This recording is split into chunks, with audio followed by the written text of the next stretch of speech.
Pemerintah Kota Palembang berhasil mengubah wajah di sepanjang Sungai Sekanak melalui program restorasi Sungai Sekanak Lambidaro yang diinisiasi Wali Kota Palembang Haji Harnojoyo.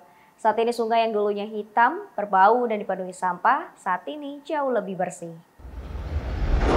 Bahkan saat ini Sungai Sekanak Lambidaro jadi salah satu destinasi wisata baru dan spot foto baru yang cukup digandrungi masyarakat Palembang maupun wisatawan dari luar Kota Palembang.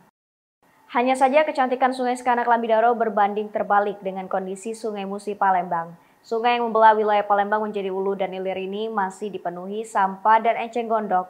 Dermaganya bagus, pemandangannya kalau lewat sini bagus juga, tapi sungainya masih banyak sampah plus bau pesing. Tulis akun @palembangkulukilir yang menyoroti kondisi ini. Dilansir dari akun Instagram tersebut, dalam unggahannya nampak sampah memenuhi pinggiran Sungai Musi, tepatnya di dermaga tidak jauh dari Jembatan Ampera.